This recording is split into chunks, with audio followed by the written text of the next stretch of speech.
Aquí todos somos Daniel. Todos.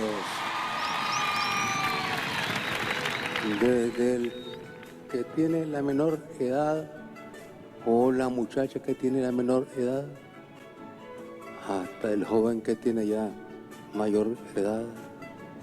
Y ya no digamos el pueblo. Todos somos Daniel. Todos somos Daniel. Y por eso es que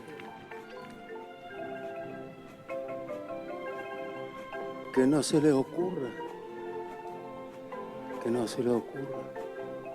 que en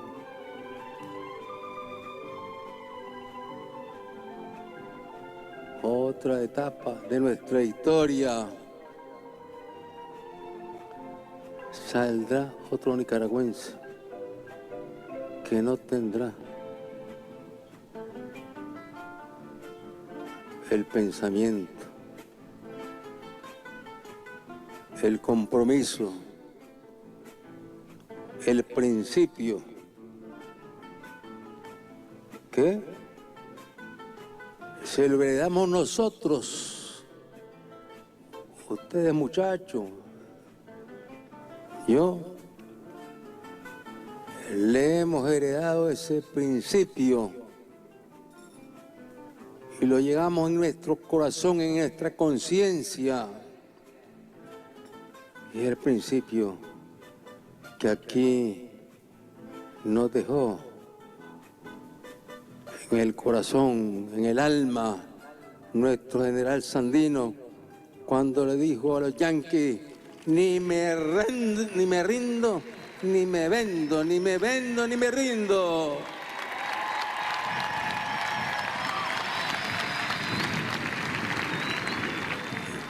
Este es un pueblo con una historia realmente increíble, fantástica. Yo diría que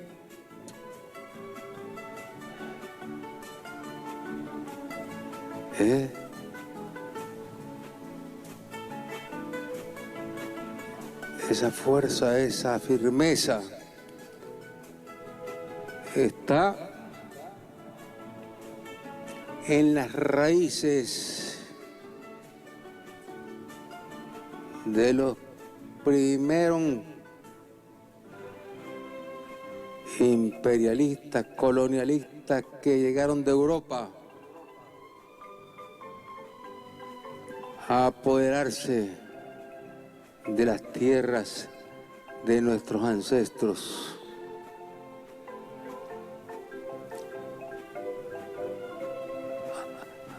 A amenazarlos con la muerte si no se bautizaban, a amenazarlos con la muerte si no entregaban todo el oro. Y eran enviados por los reyes de España. El pueblo español no es el culpable. Los responsables de esos atropellos que ha cometido Europa y siguen cometiendo los imperialistas europeos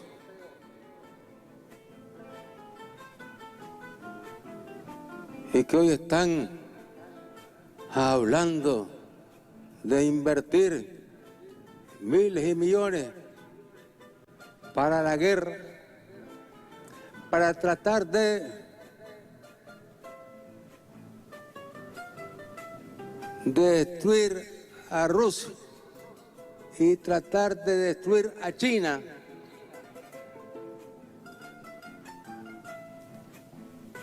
Simplemente porque estas son naciones que salvaron a la humanidad, que salvaron a los mismos ciudadanos norteamericanos, a las mismas empresas norteamericanas, inglesas, francesas,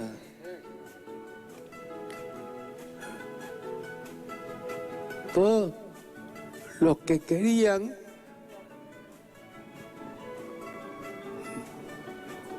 en la Segunda Guerra Mundial se habían propuesto acabar con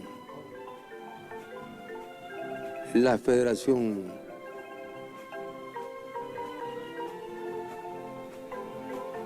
con Rusia y con todos los que están agrupados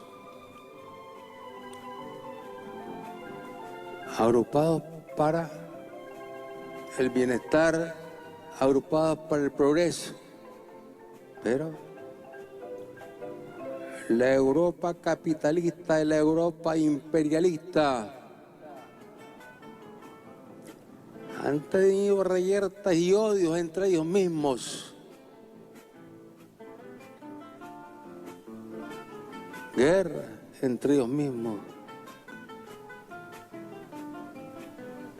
Y Napoleón, que se suponía que era el más grande estratega militar en Europa, empezó a apoderarse de los otros países europeos y puso a un hermano de él como presidente de España. Y así fue poniendo gobernante en toda Europa. Y luego, bueno, él consideraba que ya con ese dominio iba a lograr tener un ejército tan poderoso que se iba a pasear sobre Rusia. Y organizaron la guerra contra Rusia. Y se fue contra Rusia Napoleón. Y Napoleón pensó que con todo el armamento que tenía, con todo el ejército que tenía, con todas las alianzas que tenía con los otros imperios europeos, iba a ser una carrera corta llegar hasta Moscú. Y no contó con la estrategia de los militares rusos.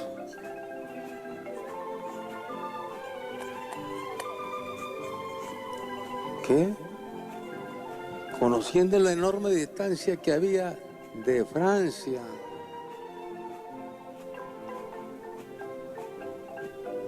a las ciudades rusas, a las principales ciudades rusas, él pensó que iba a garantizar el abastecimiento, los alimentos, las municiones, las armas.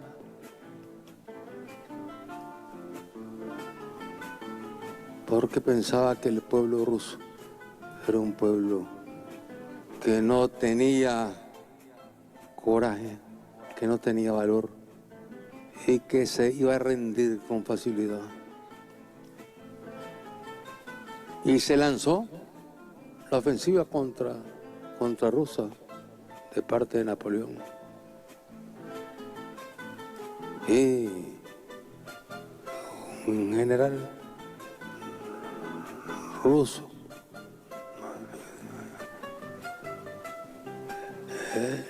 él le planteó al Estado Mayor que no había que hacer resistencia,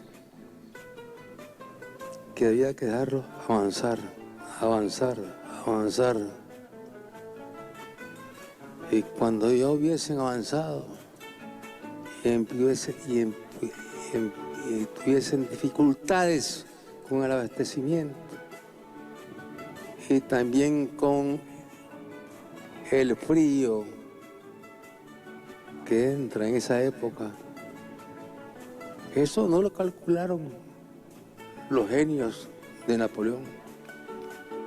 Y cuando se vieron fue que no encontraban resistencia, iban avanzando, avanzando, avanzando y se sentían victoriosos.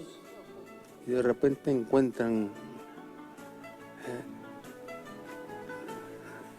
resistencia y ya ha entrado el invierno y ya no pueden soportar el invierno y tienen que retirarse. Y esa fue la primera gran derrota que Rusia le propinó a los imperialistas europeos. Salieron apaleados, sin ganas de organizar otra expedición. Y ahora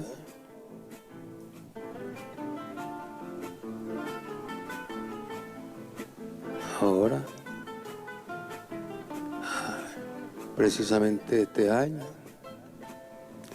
se conmemoró el 80 aniversario de la derrota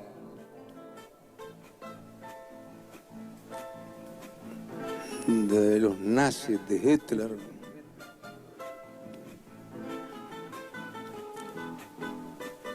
Y los derrotaron el ejército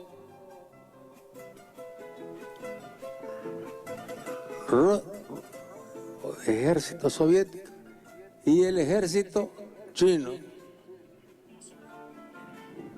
donde ya en China se había producido una gigantesca revolución encabezada por ese gran dirigente que siempre está en nuestro pensamiento, está en nuestras ideas, Mao Zedong. Nosotros, entonces, muchachos, que andamos ya con el frente, nos inspiramos en la revolución rusa y en la revolución china. Todavía no ha habido otras mayores revoluciones de un impacto tan grande, tan global, como esas dos guerras, donde China y Rusia derrotaron el fascismo. Y cuando ya Hitler estaba preparando con sus científicos la bomba atómica, todavía no la habían podido construir la bomba atómica. Y Hitler bombardeaba todos los días Inglaterra. Pero quería la bomba atómica porque con la bomba atómica no iban a necesitar estar enviando tantos vuelos con bombitas pequeñas, sino que un par de bombas atómicas desbarataba a Inglaterra. Y cuando Hitler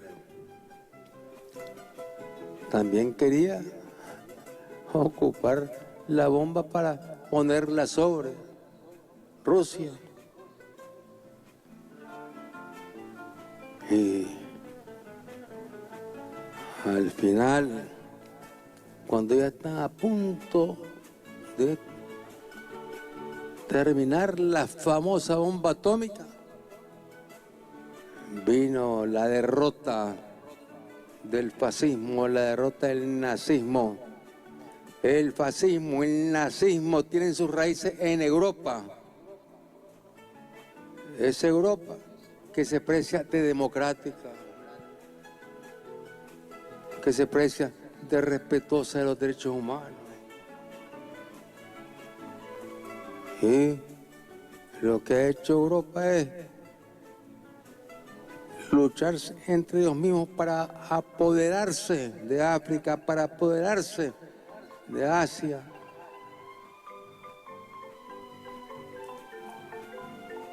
Y colonizando naciones de África.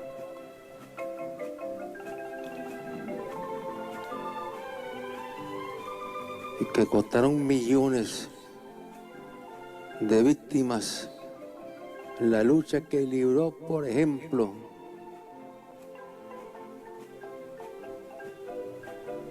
Francia. Francia queriendo aferrarse a Argelia. Y la tuvieron dominada durante un buen tiempo, gastando cantidad de dinero y poniendo cantidad de muertos también, porque en los combates los argelinos eran grandes combatientes. Y al final Argelia derrotó a Francia. Y hoy es un pueblo libre, cuyo representante nos acompaña.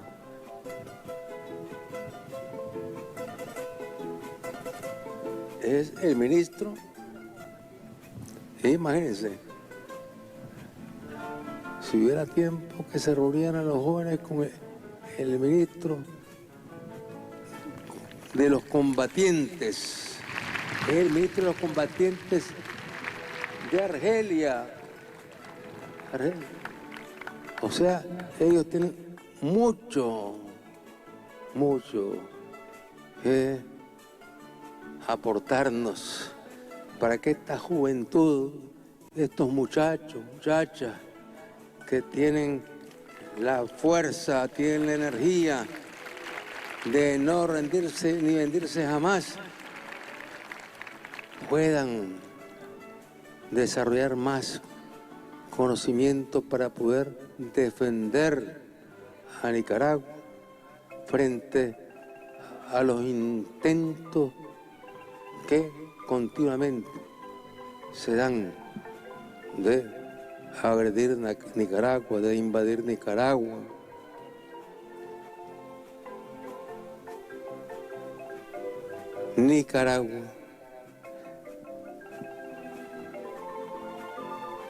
Nicaragua, con Centroamérica,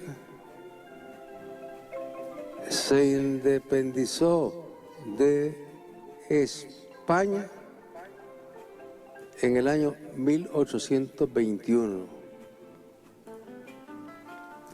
Aquí se combinaron varios factores. Los españoles tenían un ejército poderoso, tenían dominada toda la región, desde México hasta el sur. Pero ahí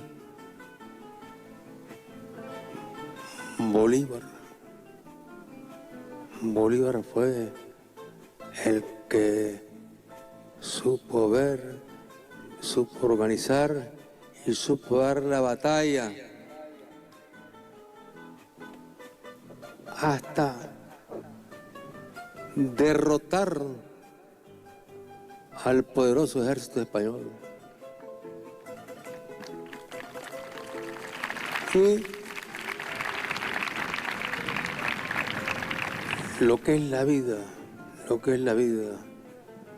cómo se habla de Haití ahora en estos tiempos, cómo se maltrata a Haití en estos tiempos. Cuando no se había independizado ningún país de América Latina y el Caribe, ninguno se había podido independizar de los españoles, de los franceses. Haití fue el primero en derrotar a los franceses y expulsarlos de Haití.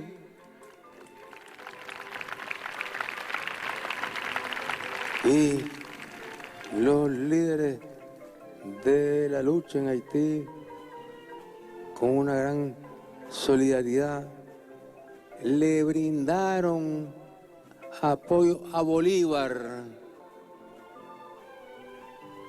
porque Bolívar no tenía muchos recursos, y llegó a Haití, y lo recibieron muy bien, y le dieron armas, y le dieron embarcaciones, y luego Bolívar fue evolucionando y fue creciendo hasta que convirtió ese ejército en el ejército más poderoso de la región, que fue fundamental para la independencia de Centroamérica, la derrota de los españoles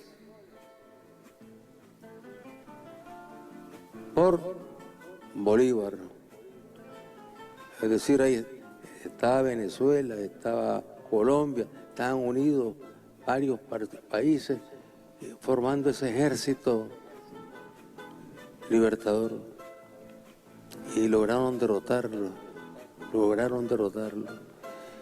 Y mientras tanto, en Centroamérica y en México, bueno, habían algunas rebeliones en Nicaragua, en El Salvador, en Guatemala, pero tenían más dominio los españoles sobre estos países, que eran naciones mucho más pequeñas. Y cuando es derrotado el Imperio Español en América del Sur, encabezada la batalla por Bolívar, entonces cogieron fuerza ya las posiciones independentistas en Centroamérica, en México, y Centroamérica se independizó en el año 1821. Pero al momento de la independencia todavía habían vendepatrias, traidores, que no querían aceptar la independencia, o bien decían, está bien pues, nos independizamos, pero vayamos a plegarnos al imperio de Iturbide, que fue un imperio que los españoles habían dejado en México para buscar cómo quedar con algo de Centroamérica. Y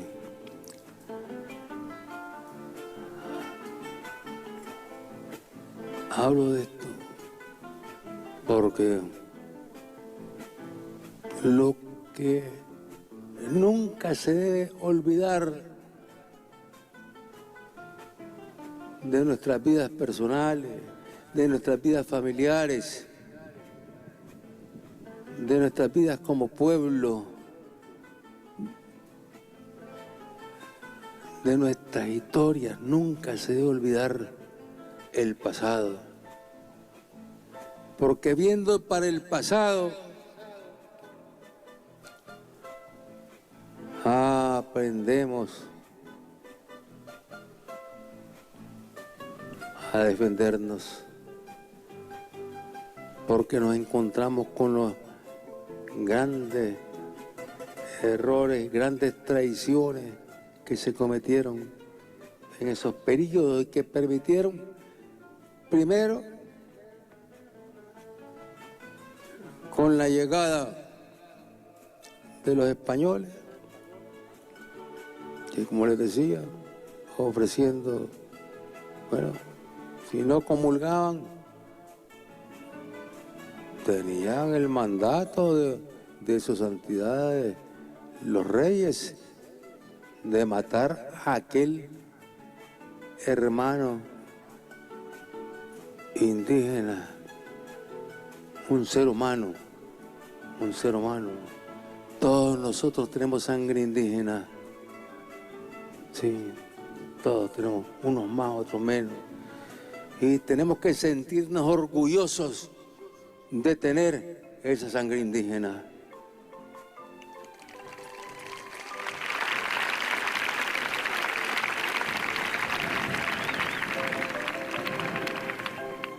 Igualmente sentirnos orgullosos de las comunidades Miskita, Rama, de los garífunas, de todas las comunidades que están en la costa, en la región norte, en la región sur del Caribe, y donde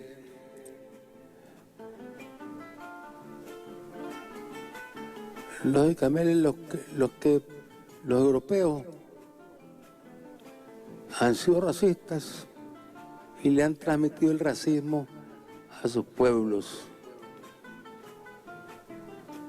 Y por eso los europeos tranquilamente empezaron a convertir en animales a los hermanos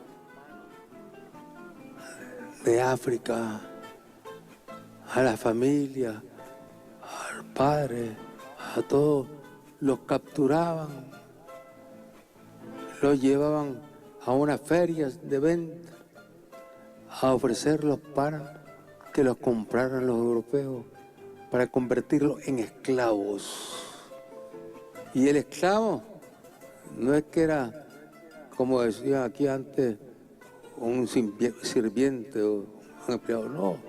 El esclavo no tenía derecho a la vida cuando era vendido a una familia europea. Cuando eran vendidos a las familias norteamericanas que utilizaban esclavos, tenían todo el derecho ellos de matarlos si sentían que no les servían. Son crímenes que no podemos olvidar, que no debemos olvidar, más aún cuando son crímenes que se están repitiendo en estos tiempos en que tanto se habla de derechos humanos, en que tanto se habla de democracia.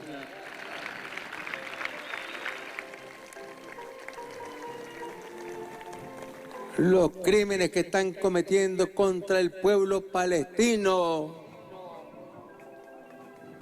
asesinando miles de niños, miles de madres,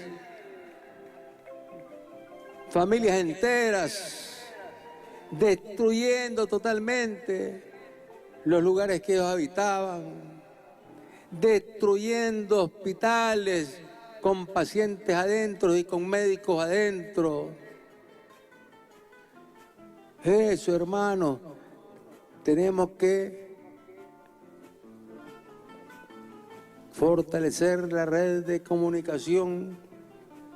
Y aquí anda la compañera presidenta de Telesur, Patricia Villegas. Y en Telesur tenemos un punto de partida para poder hacer conciencia de los crímenes que se están cometiendo y que esto levante protestas, como se están levantando protestas incluso en los mismos Estados Unidos en contra del gobierno judío. Y ese no es más que un plan, el del gobierno judío, urdido con los gobiernos yanquis y con la complicidad también de los gobiernos europeos, que es desaparecer al Estado palestino. Es desaparecerlo, y lo han dicho con toda claridad, así lo han dicho. Son unos criminales confesos, criminales confesos.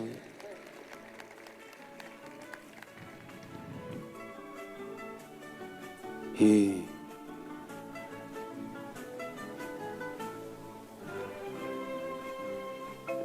están ahí, armados, armados, armados, armados por los europeos, armados por los Estados Unidos, porque quieren adueñarse de toda esa región. Y lo están haciendo tranquilamente. Asesinan todos los días. Los mismos medios de comunicación en los Estados Unidos o en Europa ya empiezan a informar de los crímenes. ¿Y qué hace Naciones Unidas? Naciones Unidas no es más un instrumento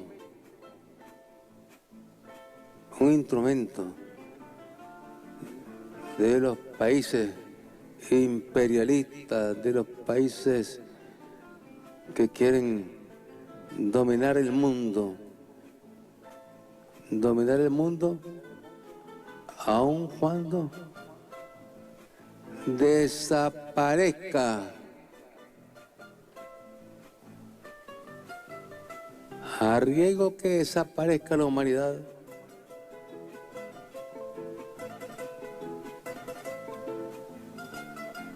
Porque no les importa andar bombardeando por todos lados.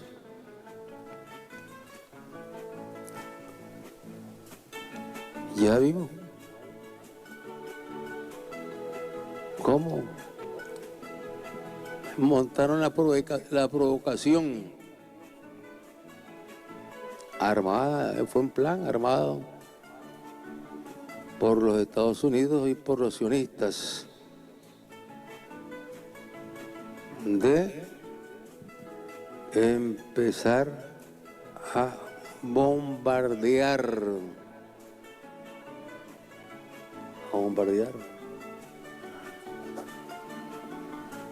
Y con el cuento de que ahí lo que estaban trabajando eran armas atómicas. Armas atómicas.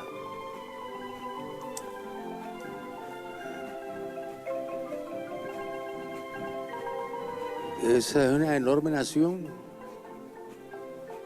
Fue el imperio persa. Tiene una población de 90 millones de habitantes. Tiene mucha riqueza, mucho trabajo, muchos recursos. Entonces, ellos, cumpliendo con las normas de Naciones Unidas, habían presentado un plan para trabajar el uranio y utilizarlo en actividades pacíficas. Porque resulta que él, hace tiempo, y por eso hay muchas plantas que generan con energía atómica, con uranio, que son plantas para dar energía, para dar electricidad, y resulta ser más barata y más segura que la que se instala a través de las redes tradicionales. Claro, ¿quiénes han tenido la capacidad de construir esas plantas? Los países más ricos. Pero cuando viene un país que es un país que defiende su soberanía, su historia, un país que no se rinde, y va a Naciones Unidas, presenta el plan, que es un plan para desarrollar instalaciones,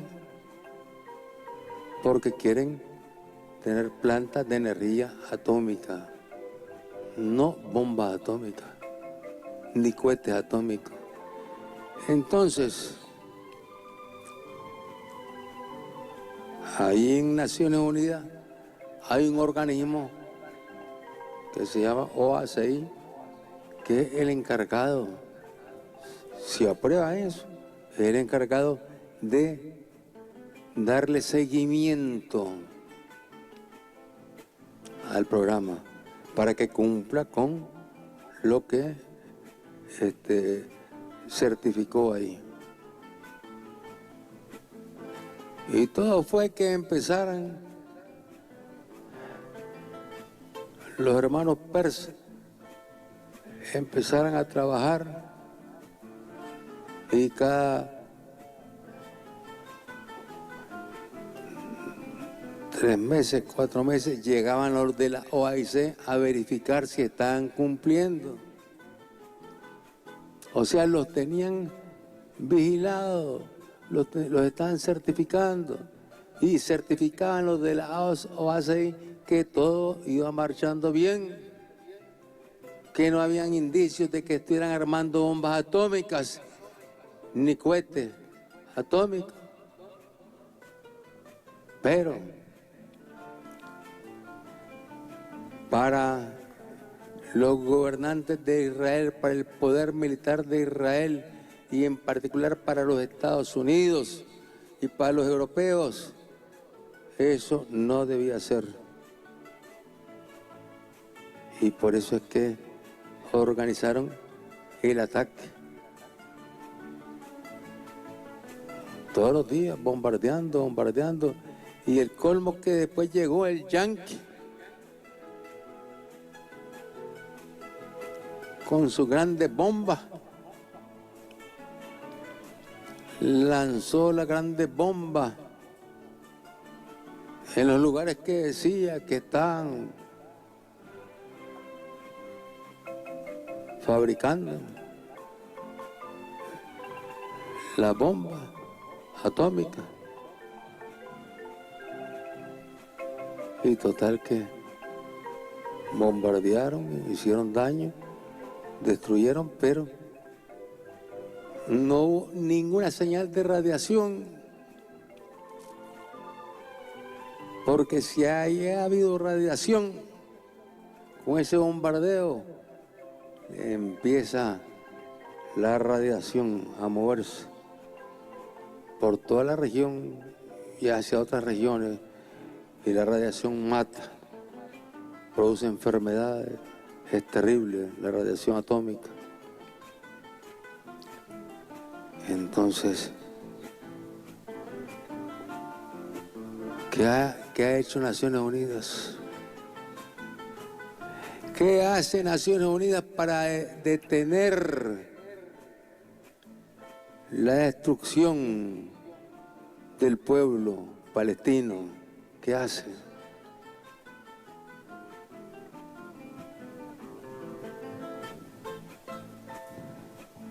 ¿Qué hace Naciones Unidas cuando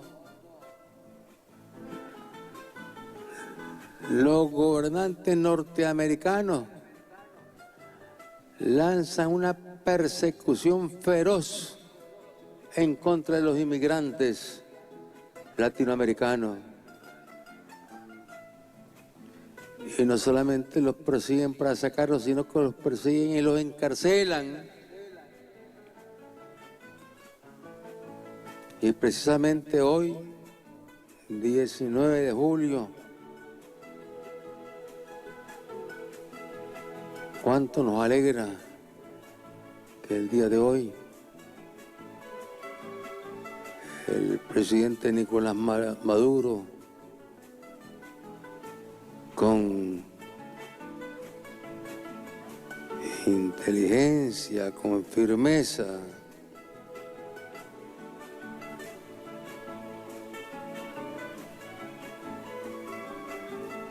sin desesperación, logró que retornaran a su patria, Venezuela, 254 hermanos venezolanos que los habían mandado detenidos los gobernantes norteamericanos en la guerra que tienen ahora contra los inmigrantes.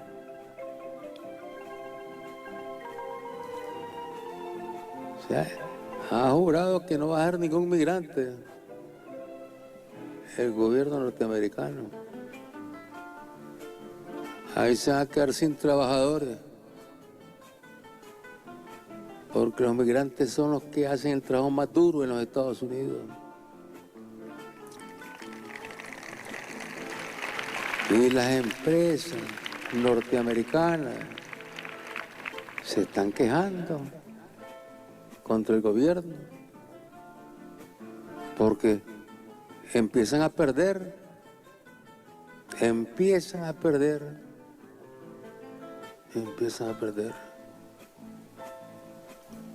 Y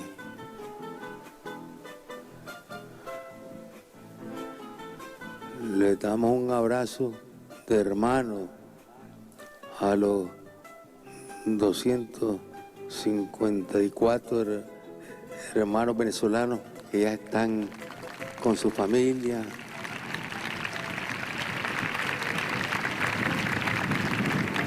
Y le damos todo nuestro cariño y todo nuestro amor a todos los niños que lograron recuperarse, que los tenían separados de su madre en los Estados Unidos.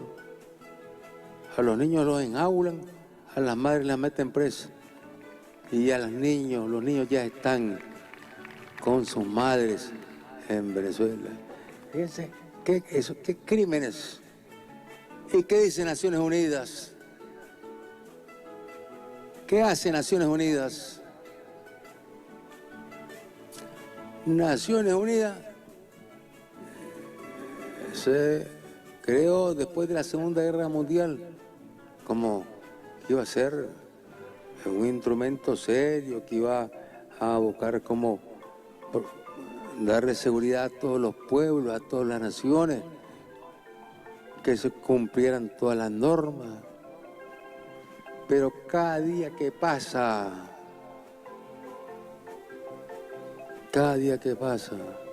y frente a tantos hechos criminales y más que podríamos mencionar, hechos criminales convertidos por gobiernos europeos, por gobiernos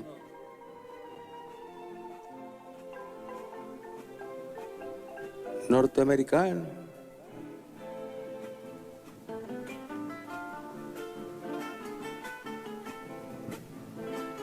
Ahí están a la vista los crímenes. Y por otro lado, los de la OTAN gastando miles de millones para ir a la guerra contra Rusia y darle de esa manera su respaldo militar a los fascistas de Ucrania.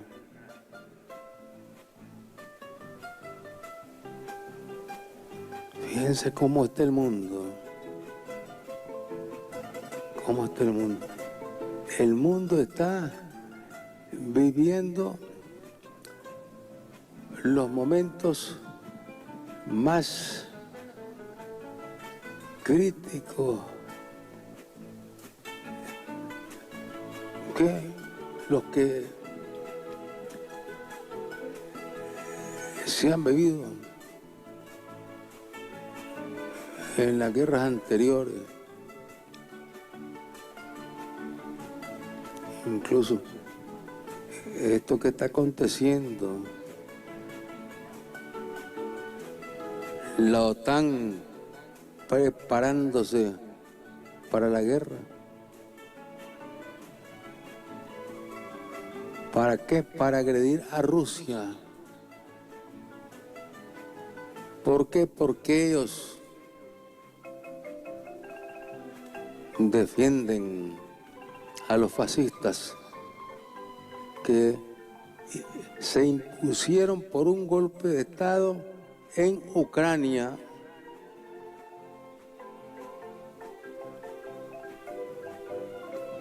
Y ahí es donde decimos, ¿cuánta razón tenía el padre Miguel de Coto cuando estuvo presidiendo Naciones Unidas? Y que planteó, ya Naciones Unidas ya no sirve para nada. Hay que refundarla. Y refundarla significa que desaparezca esta Naciones Unidas. Están unidos ahí los poderosos. Están unidos ahí los que tienen el poderío atómico, se unen y no quieren que otros tengan poderío atómico. Lo ideal, y estoy seguro que eso lo aceptarían los países que tienen armas atómicas.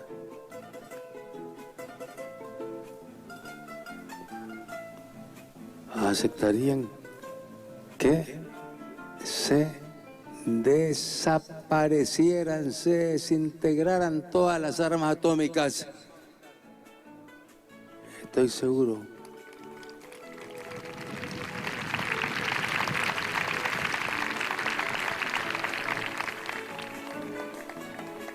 Y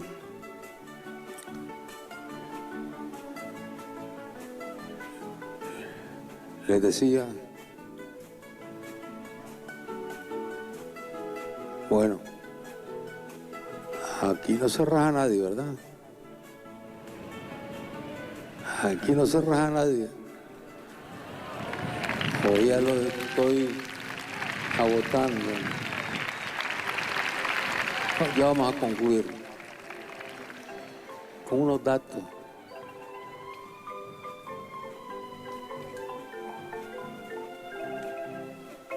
Aquí lo tengo. Fíjense bien. Nicaragua con Centroamérica nos independizamos en el año 1821 de España.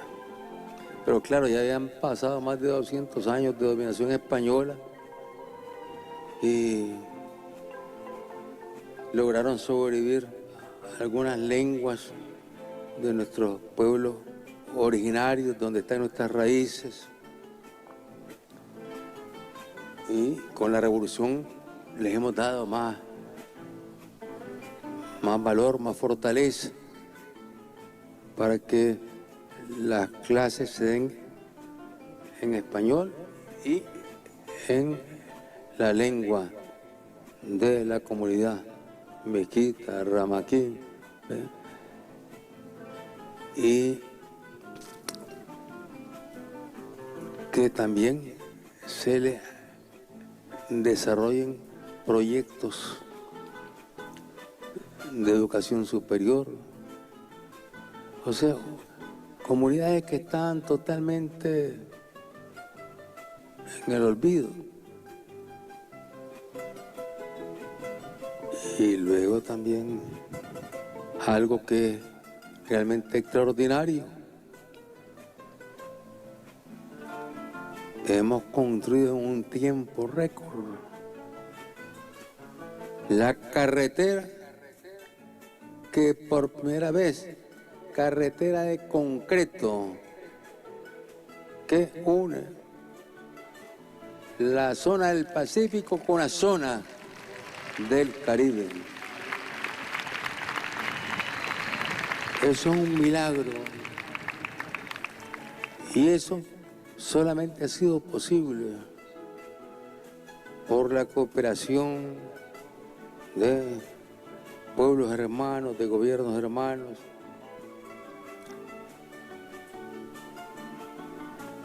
Y por la capacidad de trabajo de las instituciones que están construyendo carreteras, que están construyendo hospitales, que están construyendo escuelas, que están multiplicando las viviendas por todos lados. Esto ustedes lo pueden ver todos los días lo pueden ver. Y les decía que en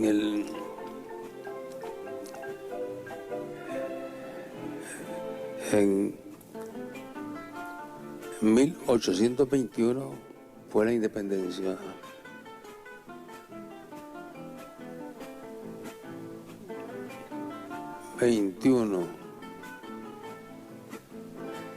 Al 31, al 41, 42, 43, 44, 45. Ya en 1921 nos independizamos y en 1855, imagínense, nos caen los yanquis, nos invade William Walker,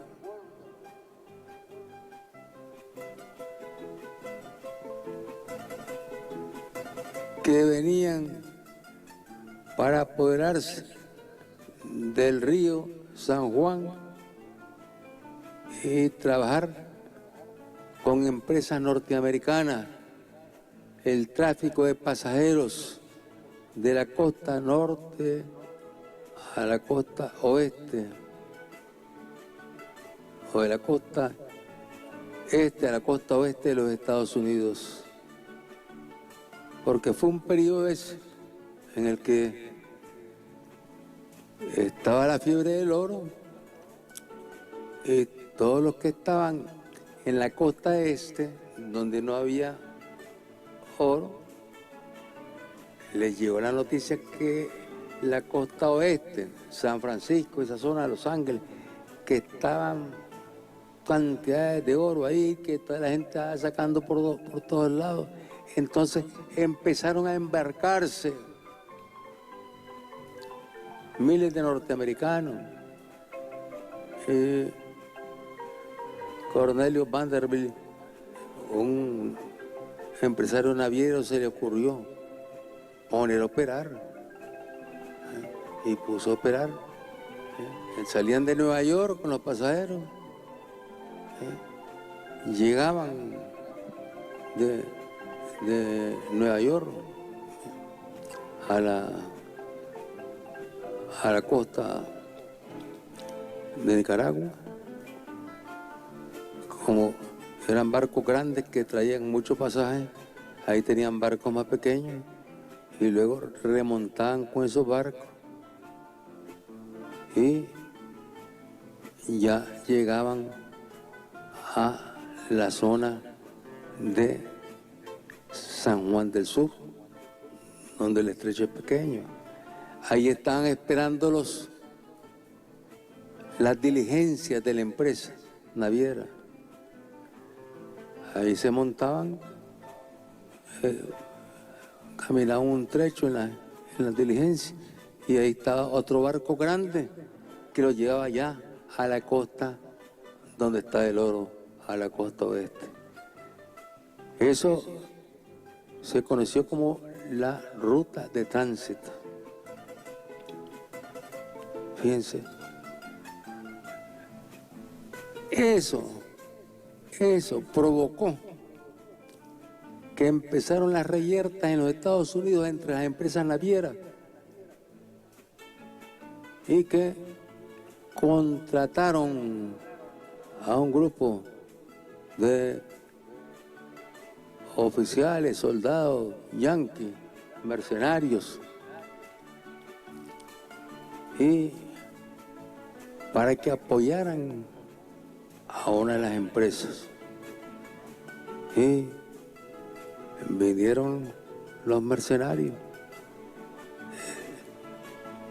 en el año 1955 y empezaron a pelear porque ¿quién le estaba pagando a los mercenarios? La otra empresa. Y la otra empresa, ¿con quién se entendía aquí en Nicaragua? Habían dos gobiernos, uno en León y otro en Granada. Entonces, había que acabar con uno de los gobiernos. Y al final, que el jefe de la expedición, William Walker, fue electo presidente de Nicaragua.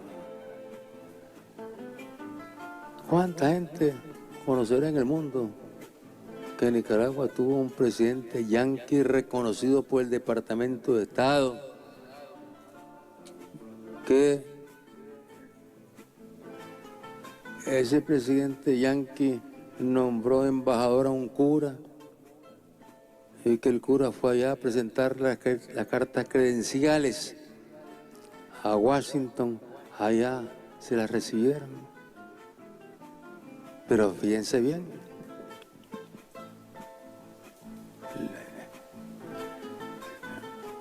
unos estaban vendidos,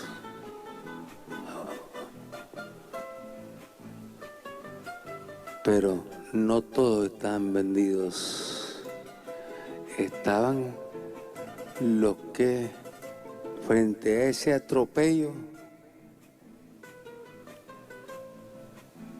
lo que hicieron fue armarse con fusiles de menos capacidad de lo que traían los yanquis, eran de más calidad. Se juntaron con los indios flecheros de Matagalpa y ahí estaban los nicaragüenses que ni se rendían ni se vendían y dieron la pelea y derrotaron al yanqui invasor.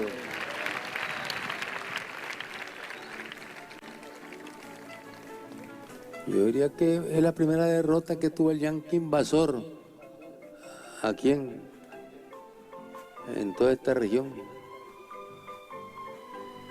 Y luego siguieron obsesionados, invadiendo Nicaragua una vez, dos veces, derrocando gobierno. Y ahí tenemos a todos nuestros héroes,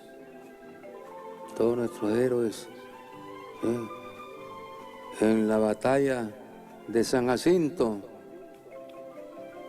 El héroe que más destaca es Andrés Castro, cuando levanta la piedra y se le deja ir al yanqui y lo derriba. Es decir, no le dio miedo que el yanqui venía con el fusil, sino que vino, agarró la piedra, porque él no tenía fusil, y le dejó ir la pedrada y lo derrumbó al yanqui. Y esa batalla fue decisiva, encabezada por el general José Dolores Estrada. Y después, bueno, vino la otra invasiones de ingleses. Los ingleses querían apoderarse de Nicaragua también, los alemanes también, y formaban expediciones, incluso con famosos almirantes, pero los derrotaban, siempre los derrotaban. El nicaragüense que se había forjado ya con la mezcla de la sangre indígena y española, ya está defendiendo, porque ¿qué hubiese pasado en Nicaragua? Imagínense si los ingleses vienen y barren con los españoles.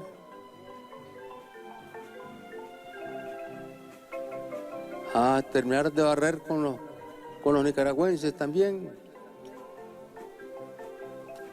Entonces, ya los nicaragüenses empiezan a defender su identidad indígena española. Por eso Darío sabe bien describir esa mezcla. Y logra esta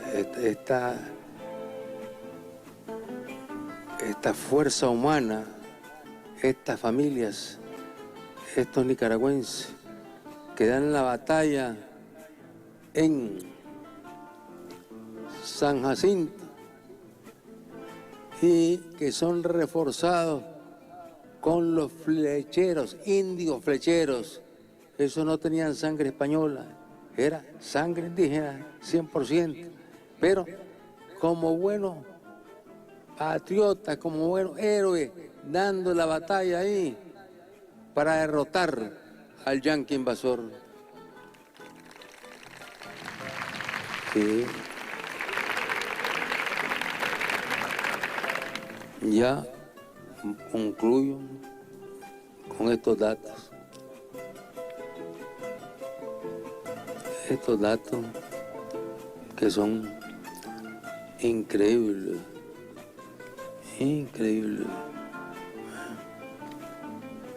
Increíble. Aquí están.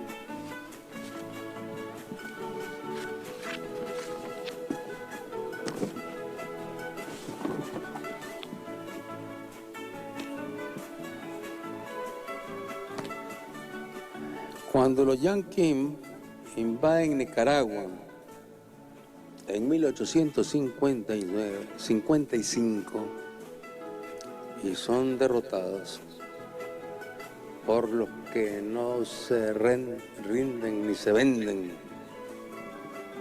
por José Dolores Estrada, Andrés Castro, los flecheros indígenas. En ese año, Nicaragua tiene una población de 214.000 habitantes. Piensa, somos un pueblo chiquitito,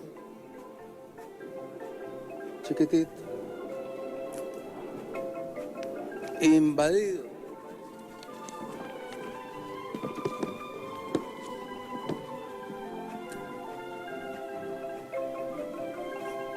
por un país, Estados Unidos de Norteamérica, que en ese año 1855 ya tiene una población de 27 millones de habitantes. 27 millones contra 200.000 nicaragüenses. Y no fueron 200.000, fueron menos los que pelearon porque otros traicionaron. Luego, en el año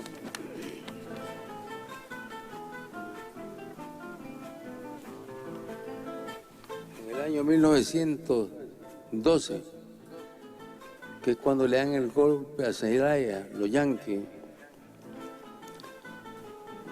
Nicaragua tiene una población de 554.000 habitantes.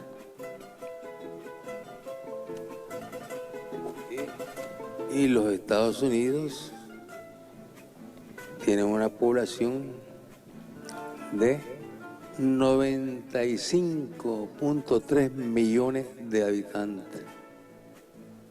O sea, no hay... Es increíble cómo un país con semejante población ya era potencia, Estados Unidos. Luego, en el año 1926,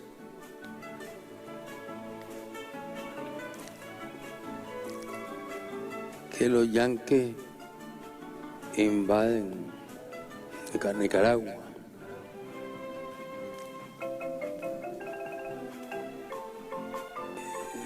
Entonces, en ese momento Nicaragua tenía una población de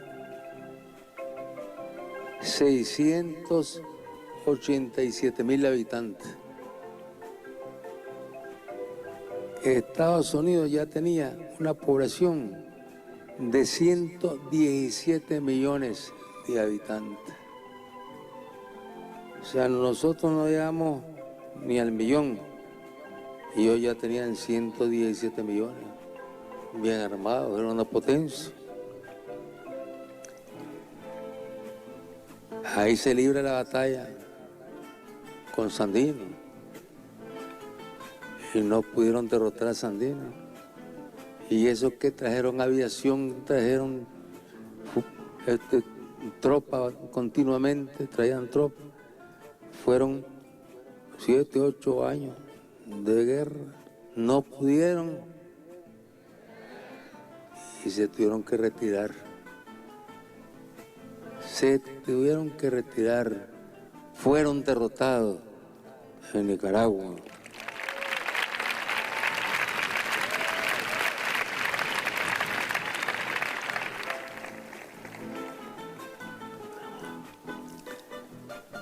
En 1980,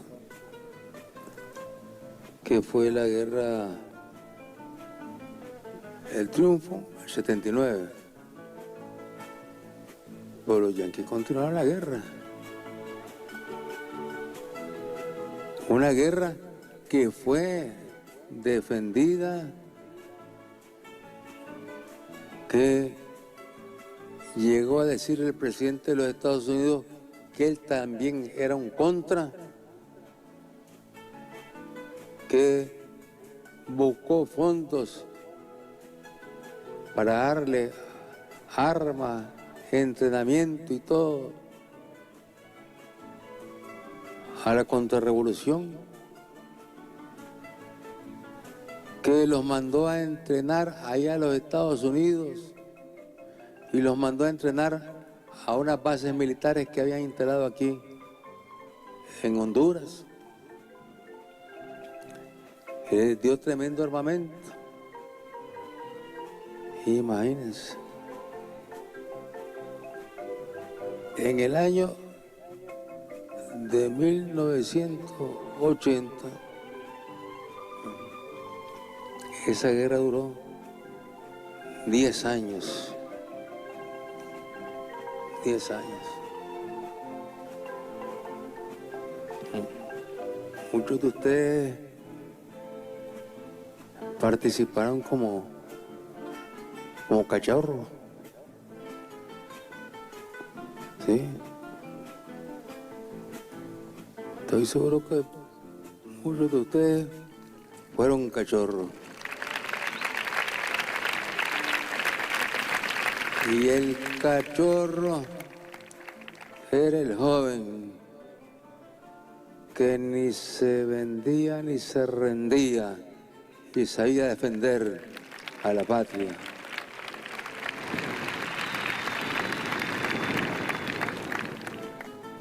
Diez años de guerra. Y Reagan incluso recurrió a narcotraficantes para que le dieran armas a los contras. Fue un escándalo allá en Estados Unidos, pero no pasó nada. Y no pudieron, sí. No pudieron derrotar al ejército sandinista. No pudieron derrotar a los cachorros. Y fue otra victoria y otra derrota para el imperialismo y otra victoria para el pueblo nicaragüense.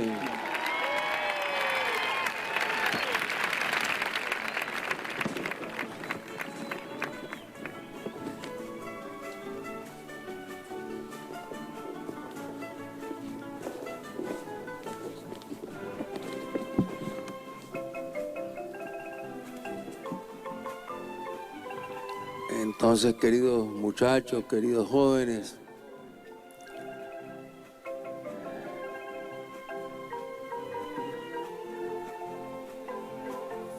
tenemos paz. Tenemos paz. Y eso no significa que el enemigo descansa. El enemigo siempre está conspirando, siempre está tratando de provocar derramamiento de sangre. Está tratando de provocar dolor en la familia nicaragüense. Porque piensan que pueden derrocar la revolución, porque cuentan con el respaldo de los imperialistas de la tierra. Por eso tenemos que mantenernos siempre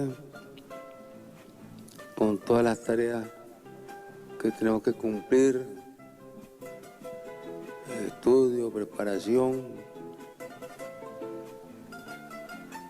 trabajos en diferentes actividades, sin descuidar ahí en el lugar donde estemos trabajando, ahí en el barrio donde estamos trabajando, sin descuidar la vigilancia revolucionaria.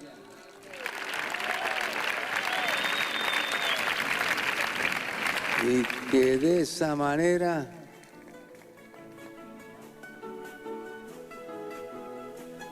no le quede espacio alguno a los terroristas, a los conspiradores, a los vendepatrias, porque sabrán que en cuanto se les descubre, se les captura y se les procesa.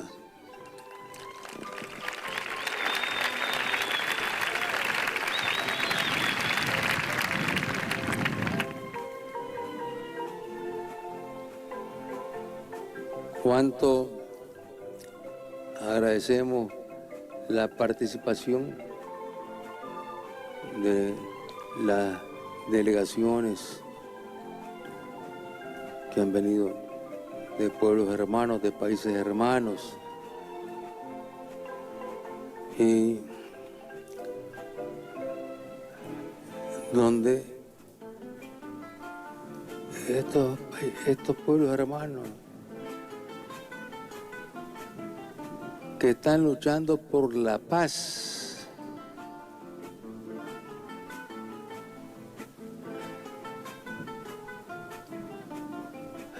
aquí China es la mayor potencia y que lucha por la paz.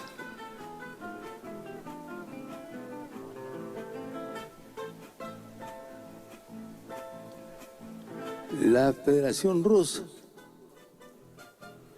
es otra gran potencia, pero no le queda más camino que seguir dando la batalla para alcanzar la paz. Alcanzar la paz, pero no a costa de cederle ni una pulgada de tierra a los nazifascistas.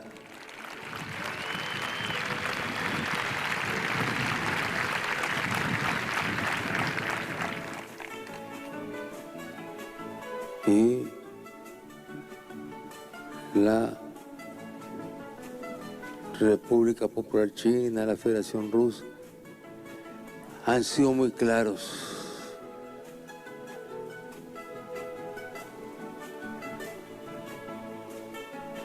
Quieren la paz para el mundo, promueven la paz para el mundo, promueven solidaridad para el mundo, promueven ayuda para los pueblos, es decir, son pueblos nobles y no son naciones poderosas que ocupan el poder solamente para buscar cómo oprimir, aplastar y esclavizar. La esclavitud ya quedó enterrada para siempre.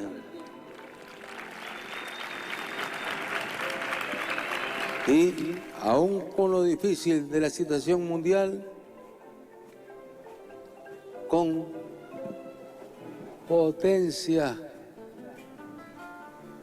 como la República Popular China y la Federación Rusa, que caminan en búsqueda de la paz, promueven la paz, estamos seguros que son potencias a las cuales los que andan sembrando terrorismo por el mundo tienen que respetar. Y al final de cuentas tendrá que llegar la paz. Tendrá que llegar la paz. Y todas estas situaciones complejas, difíciles, terribles que se están viviendo, tendrá que llegar el fin de estas Naciones Unidas y crearse otras Naciones Unidas, unas nuevas Naciones Unidas. Es decir, para poder contar con instrumentos que le den seguridad a todas las naciones, para poder contar con instrumentos que donde estén matando a un pueblo, vayan y detengan los crímenes. Y nosotros, lógicamente, seguiremos luchando aquí por la unidad latinoamericana y caribeñas. Tenemos que seguir luchando por la unidad latinoamericana y caribeña. Seguir luchando para fortalecer el ALBA, la Alianza Bolivariana de los Pueblos de nuestra América. Y acercándonos lo más que podamos, aun con las diferencias que tengamos. Nosotros somos países pequeños que estamos más que obligados a acercarnos para mejorar las condiciones de vida de nuestros pueblos. De lo contrario, simplemente, si no hay acercamiento, si no hay diálogo, si no hay respeto a los acuerdos que se tienen, sencillamente salen perdiendo más uno que otro. Perdemos todo, pero pierden más uno que otro. Nosotros no estamos porque pierde nada, sino porque todos los países centroamericanos, latinoamericanos, caribeños, logremos unificarnos en la lucha por la paz, por la unidad y por el bienestar de nuestros pueblos, acabando con la pobreza.